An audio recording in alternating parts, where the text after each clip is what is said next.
Hello बच्चों, good morning. आज हम स्टार्ट करेंगे foreign policy of China. China की विदेश नीति के बारे में।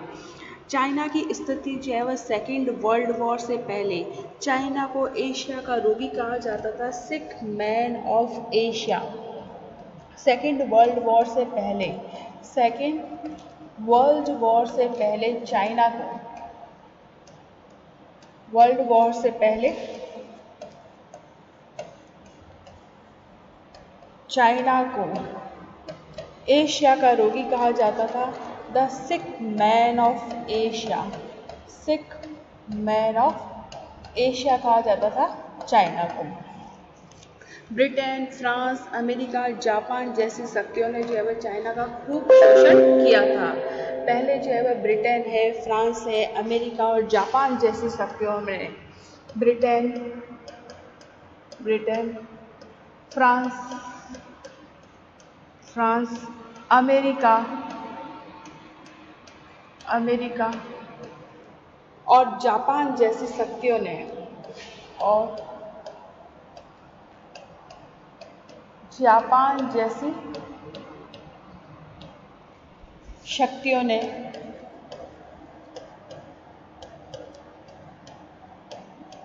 चाइना का खूब शोषण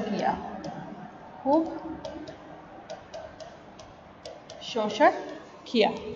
किंतु साम्यवादी क्रांति के बाद में, यानी कि हम बात करें 1949 के बाद में जो है चीन विश्व राजनीति में एक महाशक्ति के रूप में जो है चीन का उदय हुआ। साम्यवादी क्रांति के बाद में जो है विश्व महाशक्ति के रूप में जो है चीन का वापस उदय हुआ। पहले तो बहुत सारे जो है देशों ने इसका जो है शोषण किया, लेकिन कम्युनिस्ट जो क्रांति हुई थी, कम्युनिस्ट रिवोल्यूशन के बाद में 1949 के बाद में चीन एक महाशक्ति के रूप में इसका वापस उदय हुआ।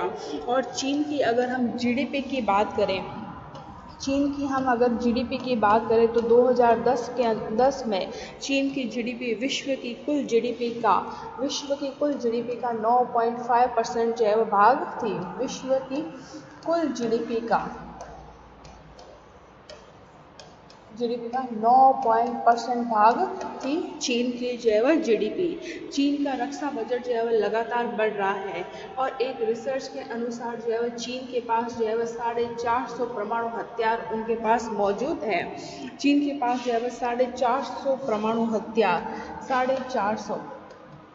परमाणु हथियार चीन के पास अब मौजूद है। पॉपुलेशन ज़्यादा होते हुए भी वह लगातार अपने वेपन्स को भी बढ़ा रहा है, न्यूक्लियर पावर को भी बढ़ा रहा है। इसके अलावा चाइना की इकोनॉमिक कंडीशन भी बहुत अच्छी है। चीन की बढ़ती हुई शक्ति के बारे में जॉन ने कहा है कि विश्व की शांति चीन पर निर्भर करती है। फेमस पॉलिटिकल थिंकर जॉन ने कहा है कि विश्व शांति चीन पर निर्भर करती है।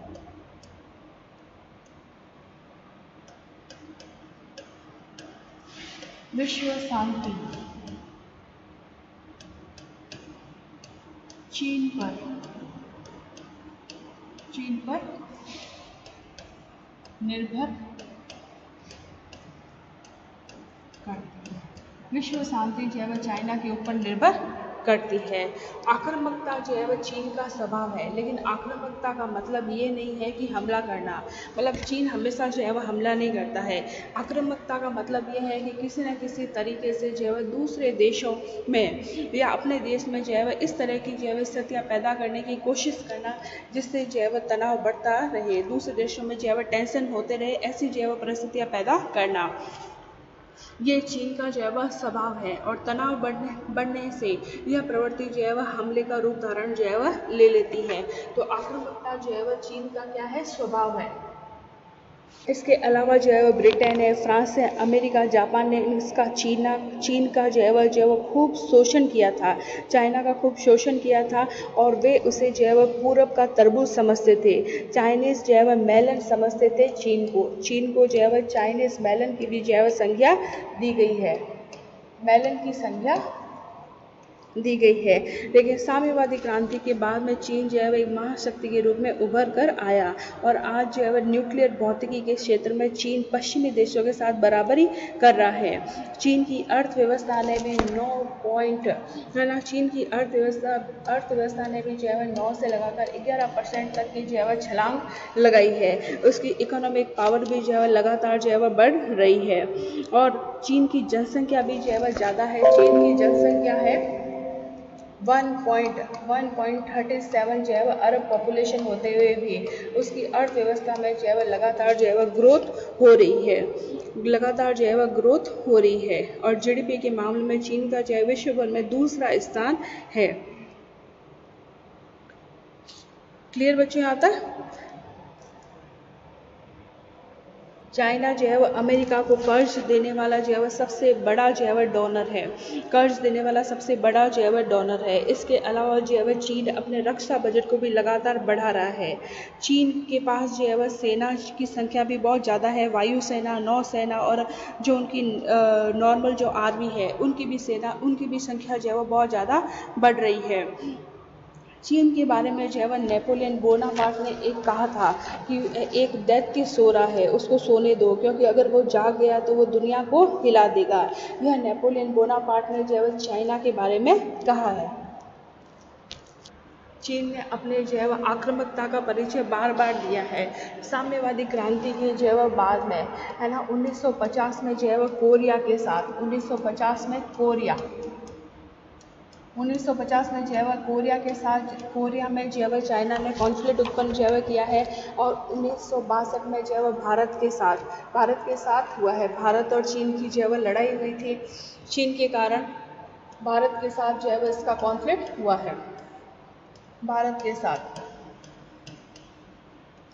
ठीक है। और है ना इसके बाद में जो है 1969 को जो है सोवियत संघ के साथ जो है चीन का टकराव हुआ। सोवियत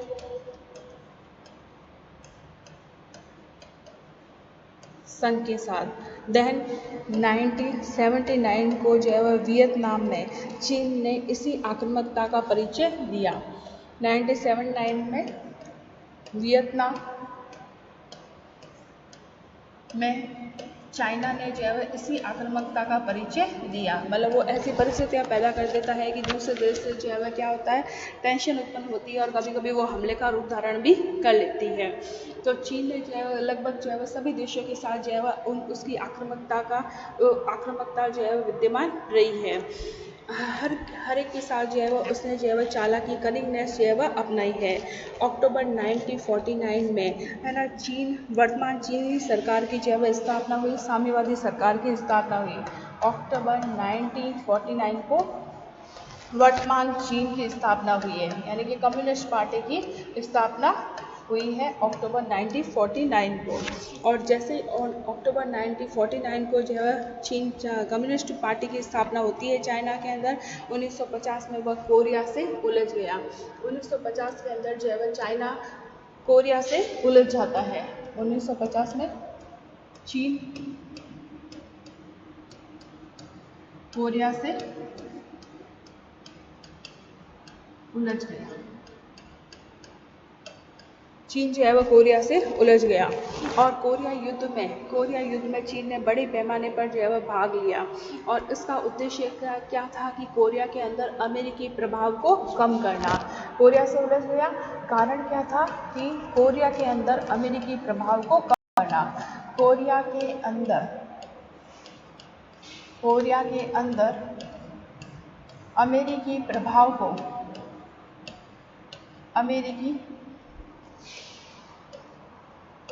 प्रभाव को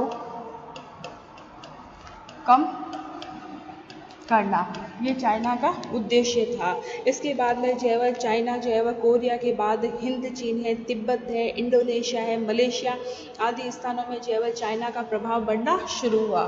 कोरिया के बाद हिंद चीन पर चाइना का प्रभुत्व जो है वो बढ़ने लगा। इसके अलावा जो है इंडोनेशिया,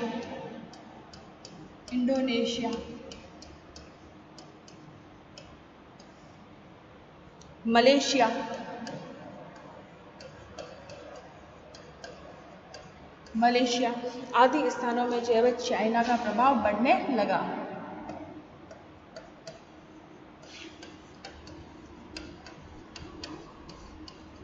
आदि स्थानों पर चाइना का प्रभाव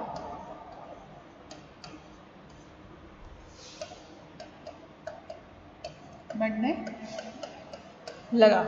और उसके बाद में जो है चाइना ने 1956 में चाइना ने म्यांमार के चुनावों में म्यांमार के जो आम इलेक्शन होते हैं, जनरल इलेक्शन होते हैं, उसमें जो है चीन के द्वारा इंटरनल जो है इंटरफेयर किया गया। म्यांमार में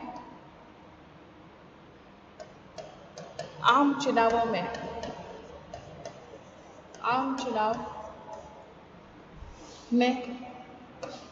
चीन के द्वारा आंतरिक मामलों में हस्तक्षेप किया गया, जिसका विरोध भी किया गया। आंतरिक मामलों में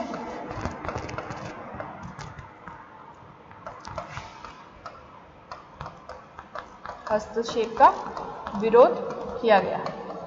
चाइना ने हस्तक्षेप किया, फिर उसका विरोध किया गया।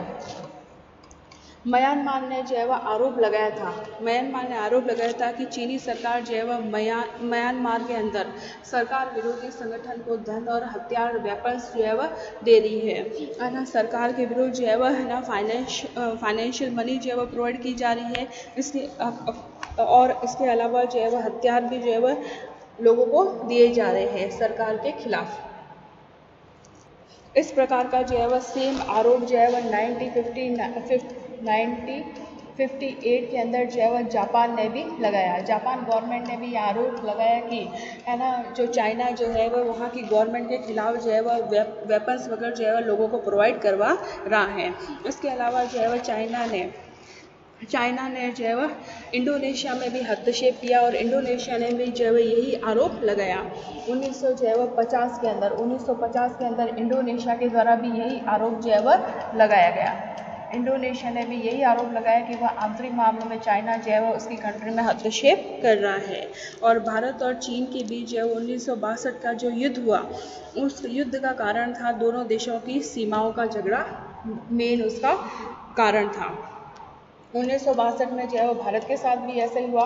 भारत और चाइना जो है वॉर हुआ, भारत चीन युद्ध हुआ। और कारण क्या था? दोनों देशों की जो है सीमाओं को लेकर जो है झगड़ा था। 20 अक्टूबर 1962 को चीनी सेनाओं ने पूर्व और पश्चिमी क्षेत्रों पर जोरदार हमला कर दिया था। उन्होंने लद्दाख और नेफा के बहुत से ठिकानों पर जो है कब्जा कर लिया था, जिसका भारतीय सेनाओं ने जो है जवाब दिया था। शुरू में तो चीन का रवैया जो है बहुत ही आक्रामकतापूर्ण जो है रहा था, लेकिन फिर बाद में जो है 1954 और 57 के बीच में थोड़े टाइम के लिए उसने जो है शांतिपूर्ण सहअस्तित्व की नीति जो है अपनाई। चाइना ने 1954 और 57 के बीच में 1954 और 57 के बीच में चाइना ने शांतिपूर्ण जो है सहअस्तित्व की नीति अपनाई। शांतिपूर्ण सह अस्तित्व की नीति अपनाई। चीन ने जो है इस टाइम जो है उदार नीति अपनाना शुरू किया। उदार नीति जो है चाइना के द्वारा जो है अपनानी शुरू हुई, ठीक है। और 1952 में चीन ने जो है श्रीलंका के साथ जो है चावल के बदले रबड़ का जो है समझौता किया। इस उदार नीति के फलस्वरूप जो है 1952 के अंदर चीन ने श्रीलंका के साथ चावल के बदले रबड़ लेने का समझौता किया। चावल के बदले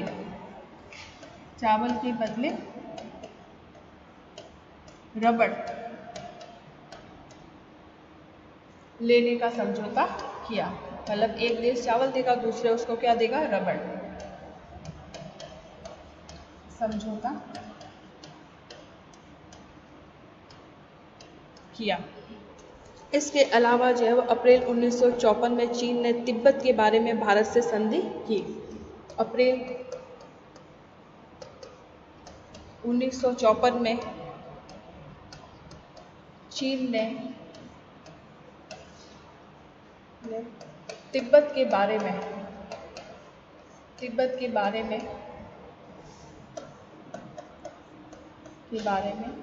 भारत से संधि की। तो यहाँ पर जो है वह चीन का रवैया जो है वह कुछ जो है वह शांतिपूर्ण रहा। 1953 में उसने जो है वह कोरिया में युद्ध पे विराम किया और वहाँ पर भी उसने जो है वह चाइना ने संधि की। 1953 में कोरिया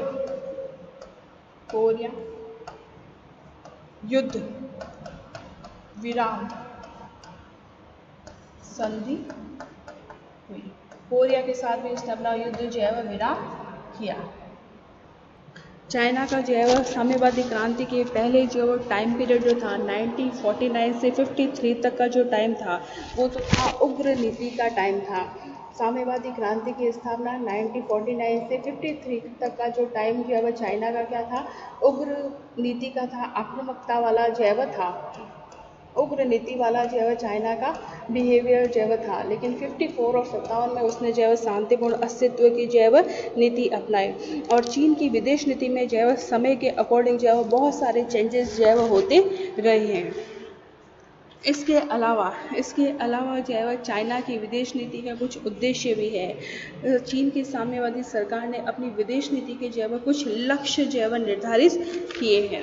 चीन जो है अभी विश्व की जो है दूसरी सबसे बड़ी जो है अर्थव्यवस्था है। इसके लिए उसने जो है जापान को भी पछाड़ दिया है। तो इतनी रफ्तार से वो जो है आगे निकला है। अब हम लेते हैं पहले चीन की विदेश नीति की जो है मेन लक्ष्य कौन कौन से हैं। चीन की विदेश नीति के लक्ष्य।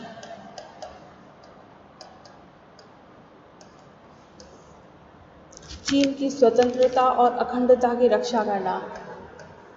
चीन की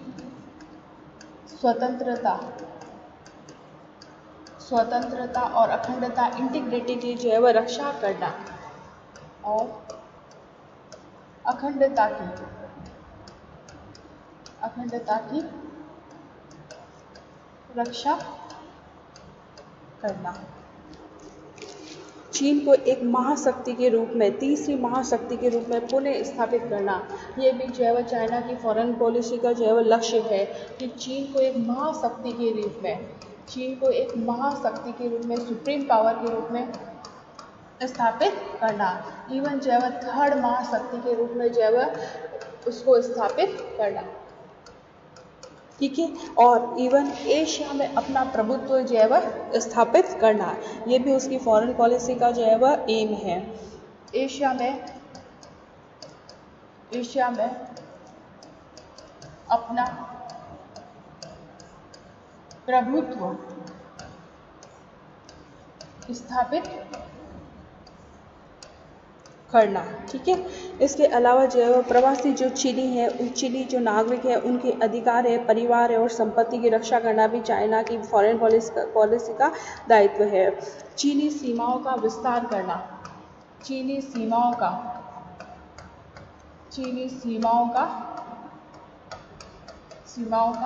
विस्तार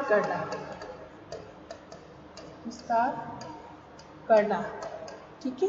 और चीन राष्ट्र की सैनिक शक्ति में जो है वृद्धि करना और सोवियत संघ और रूस के प्रभाव क्षेत्र को जो है वह काटना। सैनिक शक्ति में वृद्धि करना। इसके अलावा है सोवियत संघ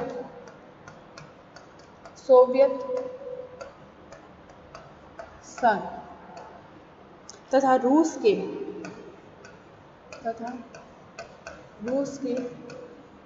प्रभाव क्षेत्र को काटना। ये है चाइना की फॉरेन पॉलिसी के लक्ष्य। चीन की स्वतंत्रता और अखंडता की रक्षा करना, चीन को एक महाशक्ति के रूप में स्थापित करना, इसके अलावा जो है वह एशिया में अपना प्रभुत्व स्थापित करना, प्रवासी चीनियों के अधिकारों की रक्षा करना, उनके परिवार की रक्षा करना, संपत्ति की रक्षा करना, चीनी सीमाओं का विस्तार करना, चीन राष्ट्र की सैनिक शक्ति में जो है वह वृद्धि करना। इसके अलावा जो है वह सोवियत संघ और रूस के प्रभाव क्षेत्र को कम करना। इसके अलावा जो है वह संयुक्त राज्य अमेरिका के विरुद्ध संघर्ष में साम्यवादी देशों को जो है वह सहयोग करना। यह भी चीन की फॉरेन पॉलिसी का लक्ष्य है कि साम्यवादी देशों को जो है वह सपोर्ट किया जाए।